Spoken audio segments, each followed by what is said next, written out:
सीताराम चरण रति मोरे। सीताराम चरण रति मोरे। अनुदीन बढ़ाओ अनुग्रह तोरे। अनुदीन बढ़ाओ अनुग्रह तोरे। जेहि विधिनाथ होई हित मोरा। जेहि विधिनाथ होई हित मोरा। करहु सुबेगे दास मैं तोरा। श्री राधे राधे। भक्तों, सावधान साधक उत्तरोत्तर आगे की ओर बढ़ता चला जाता है, आध्यात्मिक शिखर के उत्कर्ष पर पहुंच जाता है। असावधान साधक या तो आगे बढ़ता ही नहीं या पीछे और आ जाता है, अर्थात पतन की ओर चल पड़ता है। और जिन महापुरुष का चरित्र में सुना रहा था आपको, श्री भाई जी के प्रिय जयदयाल जी गोविंद का, इनको सेठ जी कहा जाता था। यहां तक कि भाई जी भी उनसे प्रेरणा प्राप्त किए थे, इतने महान थे वो। उनके विषय में कल आपने सुना था कि उन्होंने बचपन में हनुमान जी की उपासना की, फिर शिव जी की उपासना की, कुछ दिन सूर्य भगवान की भी उपासना किया। और जब रामायण का अध्ययन किया तब उनको पता चला कि शिव जी, हनुमान जी, ये सब राम जी के सेवक हैं। राम जी साक्षात परमेश्वर हैं। उनका राम ये नाम परम कल्याणकारी है। बस वे राम नाम की साधना और राम जी के ध्यान में लग गए। लगन इतनी जबरदस्त थी और पूर्व जन्मों का इतना बड़ा उनका पुण्य था कि भगवान श्री राम के स्वरूप का ध्यान होने लगा। चलते फिरते भी राम जी दिखलाई पड़ते थे। ध्यान लगातार लगा रहता था। स्वप्न में भी राम जी का दर्शन होता था और राम जी से उनकी बात भी होती थी। और इसके बाद उनको योग वासिष्ठ का ग्रंथ मिला, उसका स्वाध्याय करने लगे। उसमें निराकार ब्रह्म की अधिक महिमा मिलती है, तो मन निराकार की उपासना की ओर अग्रसर होने लगा। वेदांत की पुस्तक का अधिक स्वाध्याय होने लगा। उस समय भी निराकार साकार में भेद नहीं मानते थे। फिर किसी कारण विशेष से भगवान विष्णु के स्वरूप का ध्यान करने लगे। अब जीवन में परिवर्तन का समय आया। नाथ संप्रदाय के बड़े ऊंचे संत श्री मंगलनाथ जी महाराज उस समय चुरू आए हुए थे। ये त्याग, वैराग्य और ज्ञान की ज्वलंत मूर्ति ही थे। और सच्चे संत के एक क्षण का संग भी अमोघ होता है। श्री जयदयाल जी इनसे बहुत बात किए, अर्थात इनकी बहुत बातें सत्संग की हुई और इनके मन पर मंगलनाथ जी महाराज के त्याग वैराग्य की गहरी छाप पड़ी। और उसी समय मन में निश्चय किया कि मैं भी ऐसा ही बनूं। ये घटना संवत 1956 की है, अर्थात अब से 130 वर्ष पहले की घटना। और उसके पश्चात साधना में तत्परता बढ़ती गई। तो कुछ समय बाद इनकी निराकार साधना की स्थिति बहुत अच्छी हो गई। एक बार गोविंदका जी को ऐसा भान हुआ कि उनको ब्रह्म की प्राप्ति हो गई। ये विचार आते ही मन में तुरंत स्फुरणा हुई कि जिससे ब्रह्म की प्राप्ति हुई है उसे तो अनुभूति हो ही नहीं सकती कि मैं ब्रह्म प्राप्त हूं, अतः ये मेरा भ्रम है। सन 1907 में ये चुरू में अपने घर के चौबारे में थे।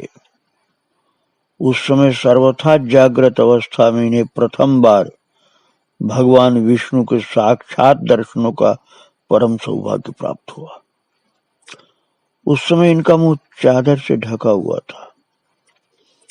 आनंद की अधिकता से ऐसी मुग्ध अवस्था हुई कि जिसका वर्णन करना भी संभव नहीं।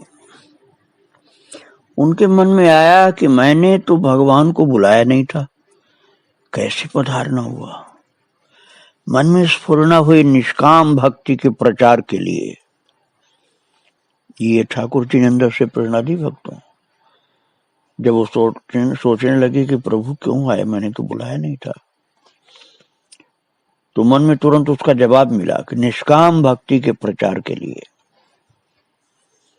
भक्तों, यहीं से इनको निष्काम भक्ति के प्रचार की मन में स्फुरणा होने लगी, अर्थात मन में एक संकल्प प्रकट होने लगा। और इस कार्य को इन्होंने किया। धीरे धीरे कई मित्र लोग मिले। आपको मैं पहले बता चुका हूं, श्री हनुमान प्रसाद पोद्दार जी इनको मिले थे जब इस प्रचार कार्य में लग चुके थे। तब उसके पहले भी इनको कुछ मित्र मिले थे। थोड़ी सी मैं उनकी चर्चा भी आपको कर रहा हूं। जब इनकी उम्र, गोविंदका जी की उम्र 12 वर्ष की थी, तब इनकी मित्रता हनुमान दास गोविंदका से हुई। अब आप थोड़ा सा ध्यान रखिए कि मैंने पहले आपको जो सुनाया वो हनुमान प्रसाद जी पोद्दार थे। हनुमान प्रसाद जी पोद्दार, जिनको भाई जी कहा जाता था। अब मैं गोविंदका जी की बचपन की मित्रता वाली बात सुना रहा हूं। पोद्दार जी तो तब मिले थे गोविंदका जी को जब वो प्रौढ़ अवस्था में सत्संग का प्रचार कर रहे थे मारवाड़ियों में। और ये जिनकी बात मैं आपको सुना रहा हूं, इनका नाम था हनुमान दास गोविंदका। हनुमान प्रसाद जी नहीं, हनुमान दास जी गोविंदका। ये इनको बचपन में 12 वर्ष की उम्र में ही मिल गए थे। और उनकी उम्र, गोविंदका जी जो हनुमान दास थे, उनकी उम्र 14 वर्ष थी, अर्थात जयदयाल जी से 2 साल बड़े थे। इनका जन्म चूरू में संवत 1940 में हुआ था। बचपन की मित्रता धीरे धीरे गाढ़ मैत्री में परिवर्तित हो गई तथा साधना की प्रगति के साथ साथ अंतरंग होती गई। 2-4 वर्षों के बाद ही आपस में आध्यात्मिक चर्चाएं प्रधान हो गई। दूर भी रहते तो भी बीच बीच में परस्पर मिलकर गहरी आध्यात्मिक चर्चा करते थे। संवत 1963 में हनुमान दास जी की भी साधना में तत्परता आ गई एवं उन्हें जगत स्वप्नवत प्रतीत होने लगा। जैसे भगवान शिव जी ने कहा, सत हरि भजन जगत सब सपना। तो उन्होंने सारी बातें जयदयाल जी को पत्र में लिखी। उत्तर में जयदयाल जी ने लिखा कि एक बार तुमसे मिलना है, या तो तुम आ जाओ या मैं आ जाऊं। इस समय तुमसे जितना प्रेम है उतना घर में या बाहर किसी से भी नहीं है। अब श्री हनुमान दास जी उस समय कलकत्ता में थे, तो ये पत्र मिलते ही बहुत प्रभावित हुए तथा मिलने चूरू आ गए। कलकत्ता से चूरू राजस्थान में मिलने पर उन्होंने पूछा, मुझे क्यों बुलाया? तो इन्होंने कहा कि देखो, संसार में जिस काम के लिए आना हुआ है वो काम पहले कर लेना चाहिए। वो काम है श्री भगवान के दर्शन कर लेना। उन दिनों इन दोनों मित्रों में भगवान के प्रेम प्रभाव की बहुत बातें होती थी। दिन रात दोनों मित्र अधिक से अधिक एकांत में रहते। आध्यात्मिक विषय की परम मार्मिक बातें होती। भगवान के दर्शनों के संबंध में भी बहुत रहस्यमय बातें होती थी, किंतु श्री जयदयाल जी ने इन्हें वे सभी बातें गुप्त रखने का कड़ाई से आदेश दे रखा था। वेदांत की चर्चा भी होती थी। ज्ञान की प्रथम, द्वितीय, तृतीय, चतुर्थ भूमिका में ज्ञानी के क्या लक्षण होते हैं, ये बातें भी जयदयाल जी ने इन्हें बताई।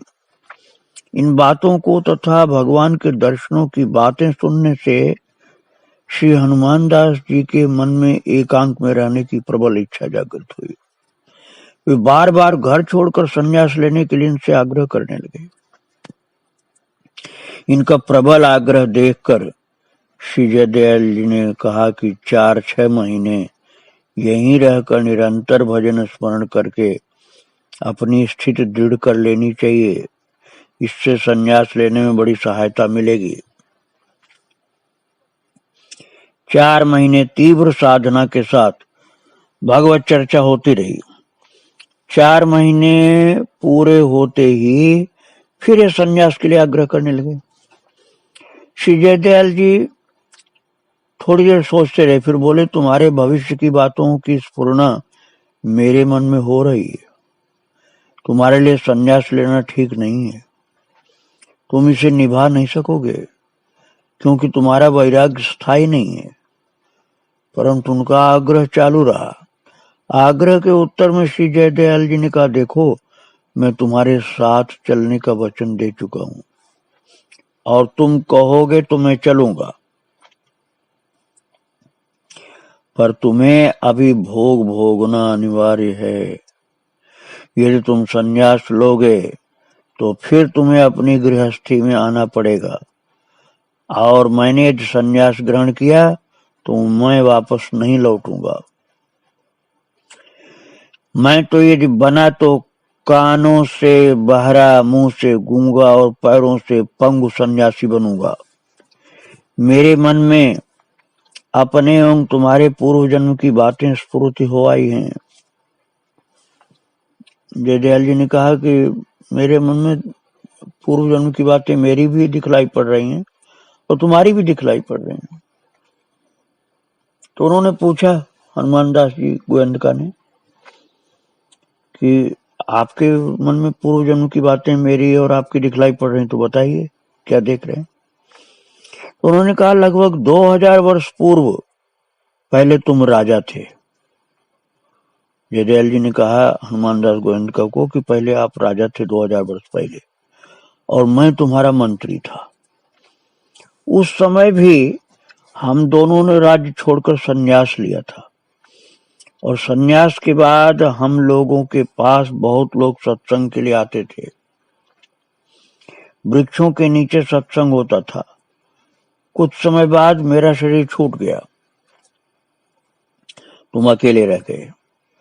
लोग तेरा अत्यधिक सम्मान करते थे।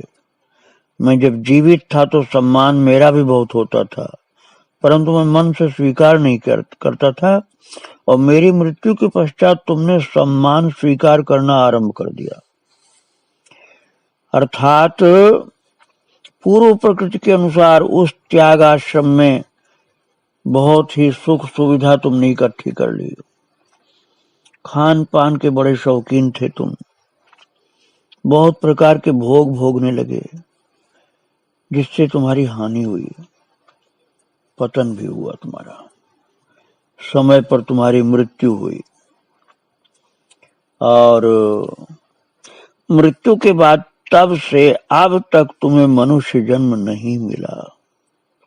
तुम पशु पक्षी आदि योनियों में भ्रमण करते रहे, परंतु मैं इतने दिनों तक ऊपर के लोक में ही रहा।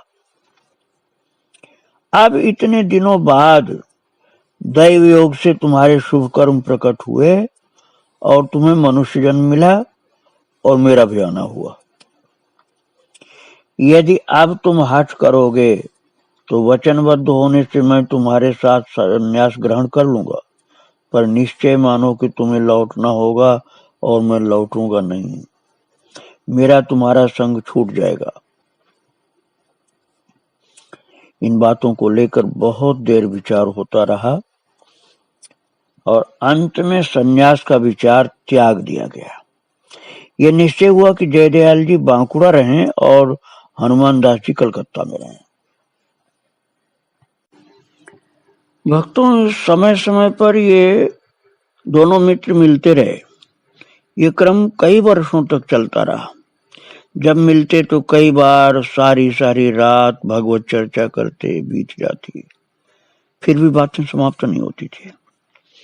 चुरू भी प्राय साथ ही जाया करते थे और बहुत ही प्रेमी सत्संगी थे दोनों लोग। इन दोनों की प्रगाढ़ आध्यात्मिक मित्रता थी और इनकी स्थिति कैसी थी मैं अब आपको यह समझा रहा हूं। संवत 1964 के आसपास श्री हनुमान दास जी को उपदंश का रोग हो गया और भयानक पीड़ा होती थी। तब उन्होंने जयदयाल जी से कहा, मेरा विश्वास है कि यदि तुम अपने मुंह से कह दो कि मेरा रोग मिट जाए तो मेरा रोग मिट जा सकता है।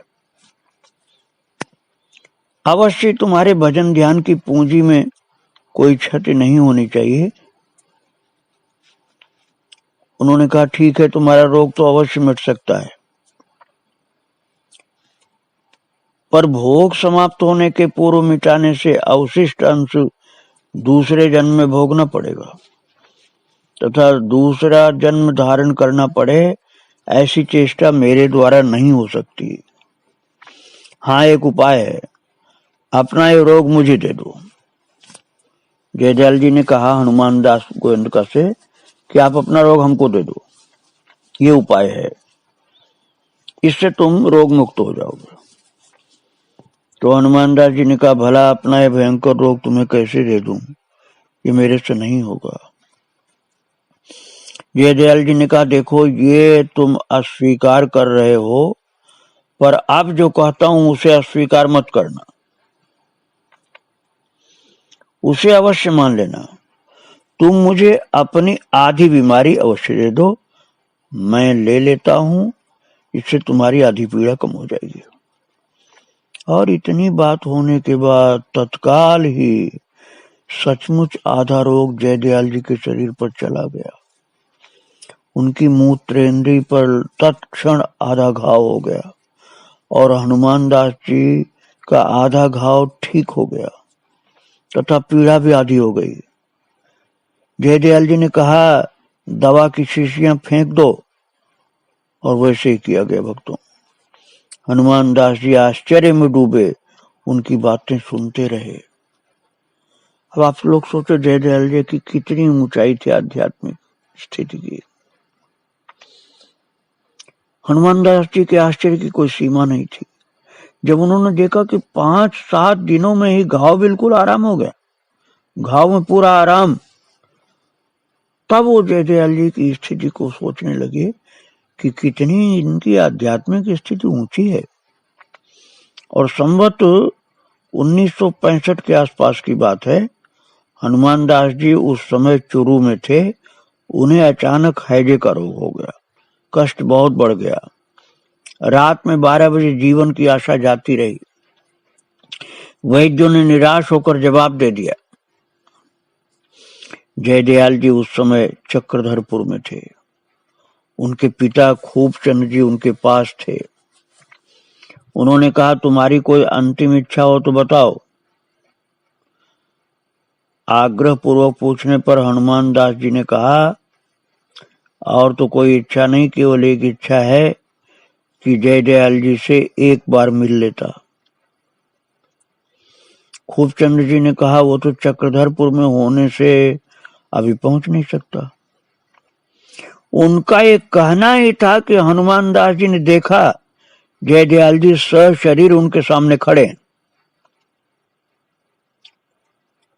और कह रहे हैं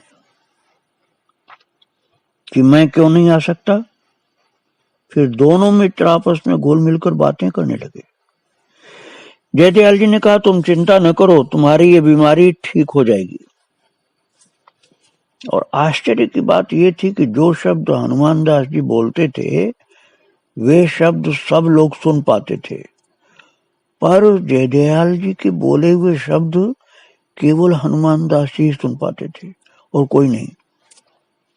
इससे सबने अनुमान लगाया कि इन्हें सन्निपात हो गया है, क्योंकि सेठ जी की आवाज तो सुनाई नहीं पड़ती थी। वो बातें करने के बाद हनुमान जी को नींद आ गई और जागने पर उन्होंने देखा कि उनके कोई कष्ट ही नहीं, पूर्ण रूप से वो ठीक हो गए।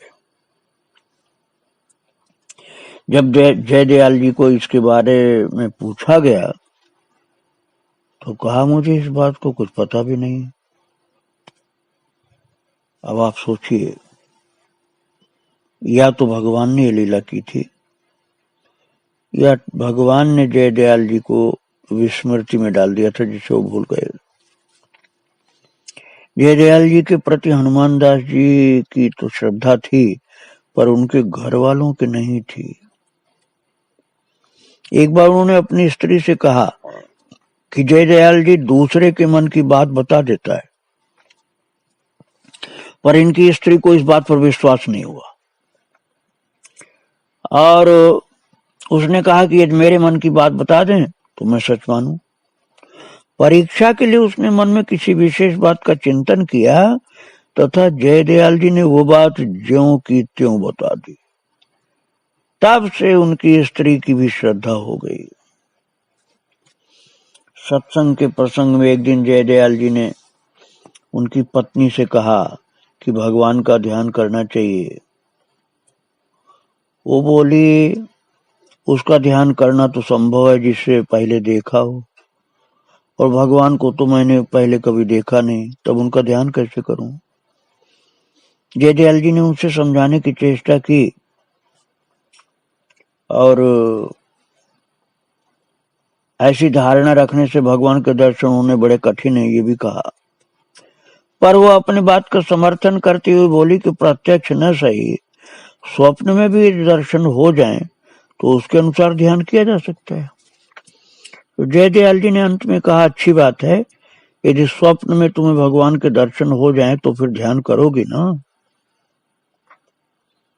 उसने तुरंत उत्तर दिया, फिर तो अवश्य करूंगी। और आश्चर्य की बात है भक्तों कि उसी दिन रात्रि होने पर उनको स्वप्न में भगवान विष्णु के दर्शन हो गए। जयदयाल जी के अंदर ऐसी शक्ति थी भक्तों कि जो वो मन में संकल्प करते थे वो संकल्प पूरा हो जाता था। बड़ी दृढ़ता थी उनके अंदर, संकल्प की दृढ़ता, ध्यान की दृढ़ता, निश्चय की दृढ़ता, और उसी निर्भयता और दृढ़ता और ध्यान की प्रगाढ़ता के कारण ये उत्तरोत्तर और ऊंची स्थिति में होते गए। सेठ जी श्री जयदयाल जी गोविंद का, जो बाद में श्री पोद्दार जी के सच्चे मित्र बन गए और मार्गदर्शक भी बने। उनके आगे के चरित्रों को हम आपको फिर सुनाएंगे। अभी यही इनको प्रणाम करके विराम दे रहा हूँ। श्री राधे राधे, जय श्री राधे राधे। सीताराम चरण रति मोरे, सीताराम चरण रति मोरे, अनुदीन बढ़ाऊं अनुग्रह तोरे, अनुदीन बढ़ाऊं अनुग्रह तोरे। जेहि विधिनाथ